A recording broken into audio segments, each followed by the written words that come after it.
Good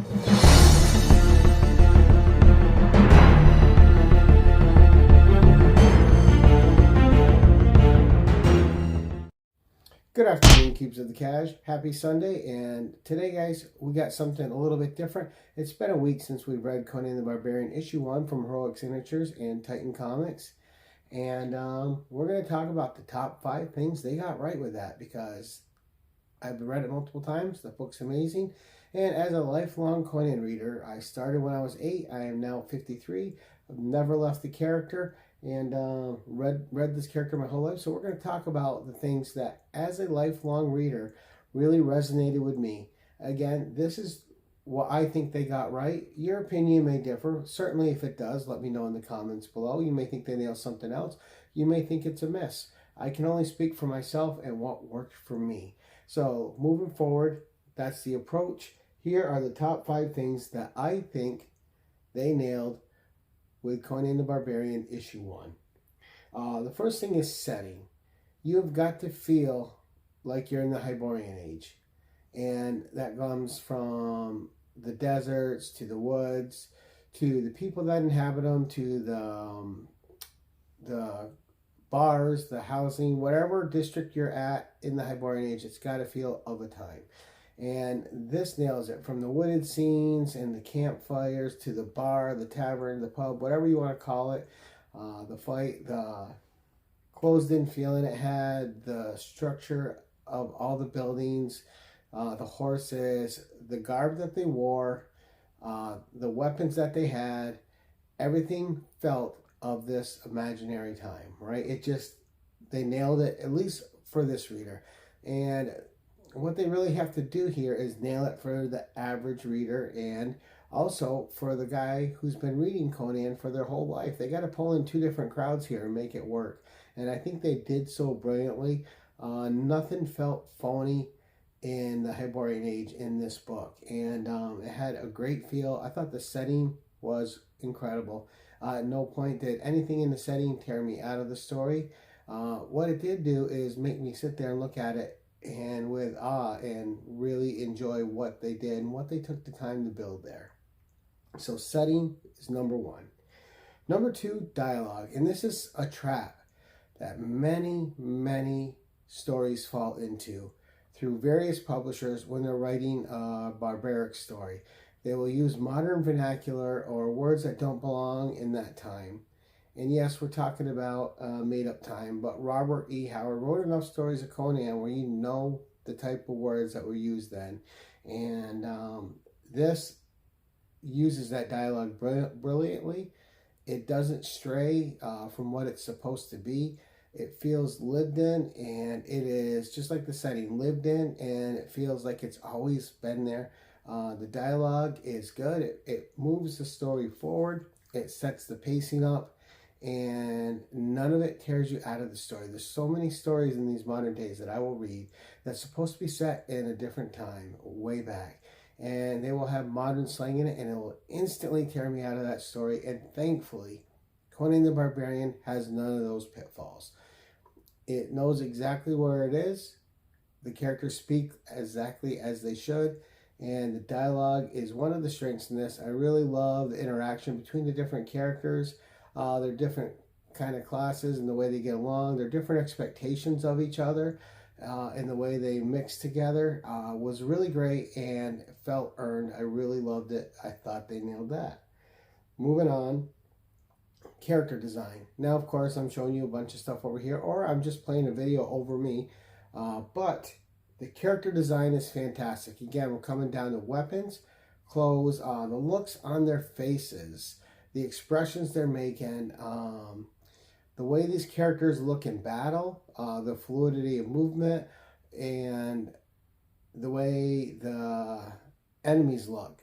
The character design all seems deeply set in the Hyborian age, and just yet another aspect that I think they nailed. Conan looks like Conan. He looks like the Conan you've imagined your whole life. He looks fantastic. He looks solid. He looks like he rules wherever he's at, and he looks like a force to be reckoned with.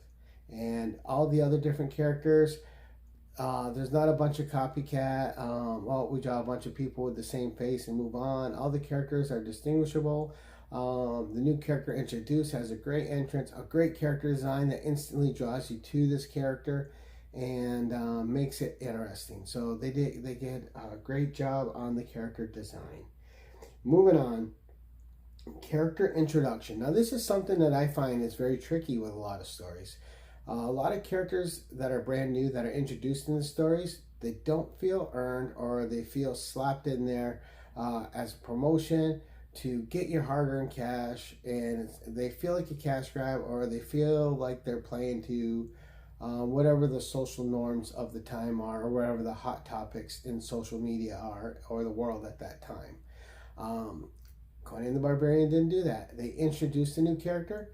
This new character was fantastic. The way the character was introduced was, I thought, clever, and they came in. They had something to say. They had people that didn't believe them. They had people that were listening, and then there was a threat, and with that threat, this character earned their place even more, especially with the actions that they took afterward.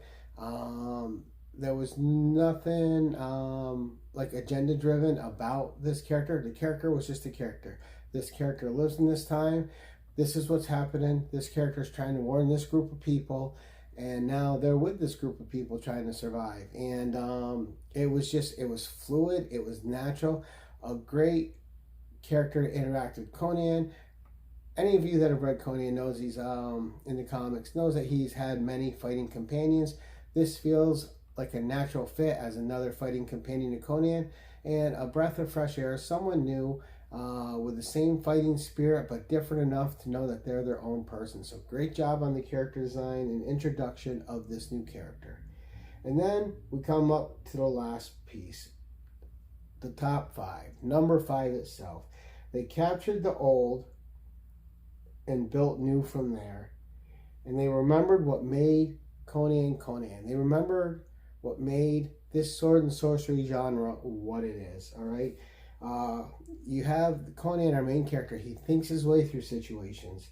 He takes in his environment before making any judgments. He has valor. He has honor. He has bravery. But he also knows when it's time to run and save your hide to fight another day. And he sticks up for his code of ethics. And they understand what makes this character work. Oftentimes, Conan is in contrast to civilization, where civilization views him as the barbaric type, but in reality, civilization is what's actually barbaric, and how they treat each other, how they're willing to sacrifice each other, step on each other, and kill each other to get what they want. And that is just not a thing from Conan's time. You fight for food. You fight to defend your village. You fight to defend your friends. You don't kill needlessly. And all this is instilled in this character and shows that they know this character. They know what built this character. They know what made this character special.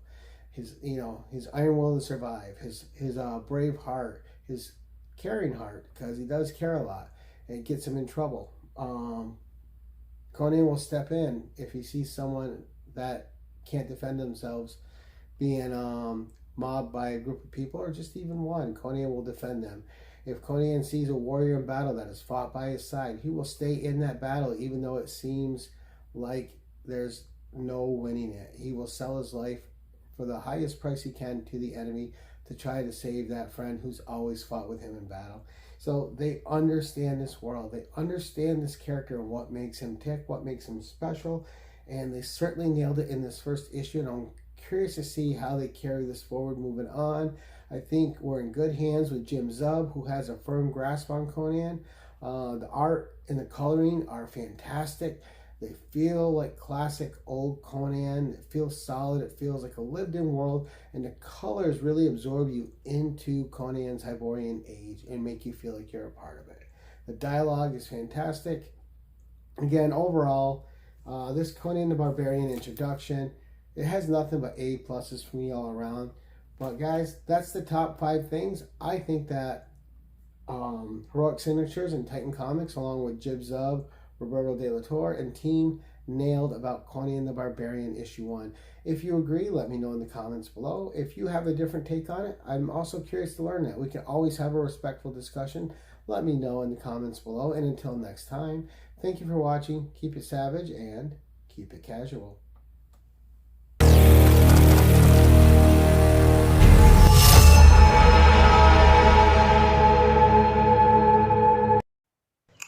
Attention all, use channel sponsor Rogue Trader at theroguetraderutah.com and my code Keep It Casual for 10% off your comic cleaning and pressing needs. Remember, when submitting your books to be graded, use a trusted professional.